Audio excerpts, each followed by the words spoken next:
Ninja Gaiden Ragebound is a great game, but it feels nothing like the retro Ninja Gaiden titles that I remember from the early 90s, and that's okay, so let's talk about why.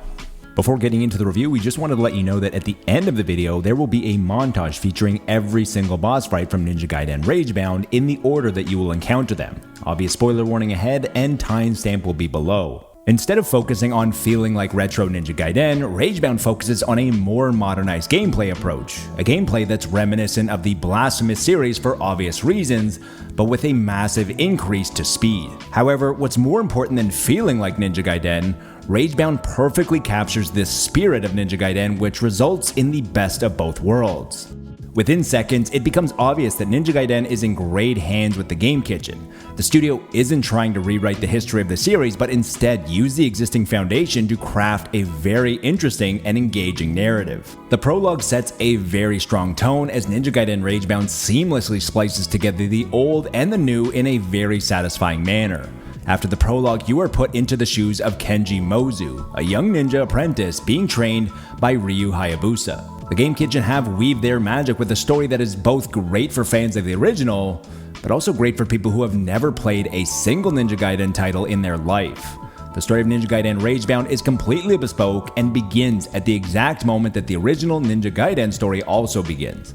However, as Ryu leaves for America to avenge his father as he did in the 1988 NES version, Kenji Mozu stays behind to protect the village from the demon outbreak. Ragebound also features some very clever writing that broke the fourth wall at times with references to some of the odd locations from the original trilogy. The Game Kitchen continued to honor the IP as Ninja Gaiden Ragebound delivers gameplay that aligns with history. Ragebound is a hardcore action platformer and nothing else. There are no Metroidvania or roguelite elements here, just pure 2D platforming. Ragebound also incorporates some of the elements that made the 3D resurgence of the series beloved with demanding gameplay and ninja ranks. You have infinite lives, and when you die, you will restart from a checkpoint, but the farther you progress in the game, the more unforgiving these checkpoints become.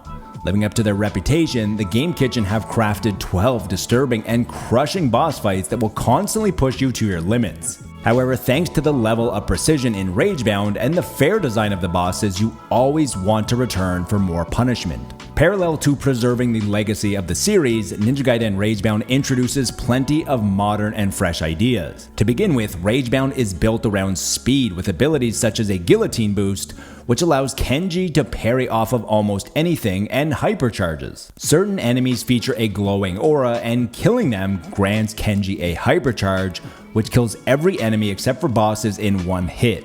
The hypercharge is time sensitive, which means that you need to move fast and constantly prioritize what is happening on the screen. Furthermore, in a twist of fate, Kenji must make a pact with Kumari, a member of the Black Spider clan, and this allows you to take advantage of the new skills that Kumari harnesses, such as her kunai. Once the pact is made, hypercharge auras now show up in blue or pink, deepening the strategy as you need to use the correct attack to gain a hypercharge. Ninja Gaiden Ragebound is relatively short at around 6 to 8 hours long to finish the campaign, but I would be amazed if anyone that plays doesn't sink a lot more time into this game finding the secret levels and trying to achieve S rank on every single level, because it's punishing, but it's also fair, which leads to a huge sense of accomplishment. There are 17 levels on the main campaign, with 12 featuring some type of boss fight.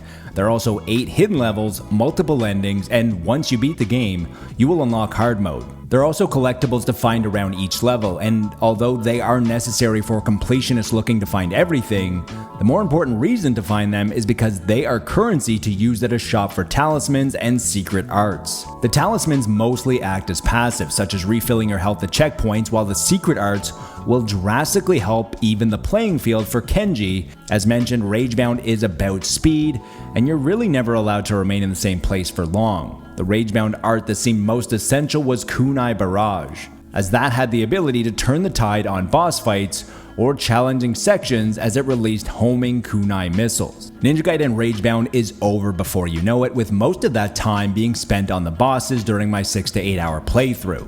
If you happen to be extremely proficient on boss fights, you could probably shave that down a few hours, as some of the later boss fights took around 20 to 30 minutes to find success. Considering that the original trilogy was also around the same length, I was hoping for a slightly longer experience. However, it is a very fine line, and I would always rather have a shorter experience that keeps me coming back and leaves me wanting more, instead of a longer experience that loses my interest. One of the bigger features that put Ninja Gaiden on the map back in 1988 on the NES was the high level of quality of cinematics. In the reveal trailer for Ragebound, there were fully animated recreations of the earlier cutscenes. The hope was that Ragebound would be full of animated cutscenes throughout. Although the Game Kitchen stayed faithful to the original with some pixel art cutscenes, they were more moving stills and they didn't capture that cinematic feel. Before getting to the verdict, I wanted to say thank you for checking out this review. There are a lot of options out there and I'm glad that you stopped here. If you did enjoy the content, likes, shares, and comments are extremely helpful. And if you want to see more, then subscribe. Video Games is a positivity first outlet that believes gaming can and should be a force for good. We focus on making uplifting content with constructive discourse. Oftentimes when there is a mashup in the gaming sector, the outcome can be less than predictable. Thankfully, Ninja Gaiden Ragebound is exactly what you would expect if you gave the Ninja Gaiden IP to the Game Kitchen, who have put themselves on the map with their incredible work on the Blasphemous series. Ninja Gaiden Ragebound has all of the necessities that anyone could ask for. Gorgeous pixel art, extremely precise gameplay, a story and soundtrack that are highly evocative of the 90s, and disturbingly fantastic rage-inducing bosses. 2025 is the year of the ninja with Ninja Gaiden Ragebound and Shinobi Art of Vengeance. We expected both games to be great, but gave the edge to Shinobi, but after Ninja Gaiden Ragebound has exceeded our expectations, the Game Kitchen has thrown down the Ninja Gauntlet with the release of Ninja Gaiden Ragebound, which utilizes the studio's expertise and the Ninja Gaiden IP to the fullest. That's all for today, but until next time, be good to your fellow gamer, but more importantly, be better to your fellow human.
Ha!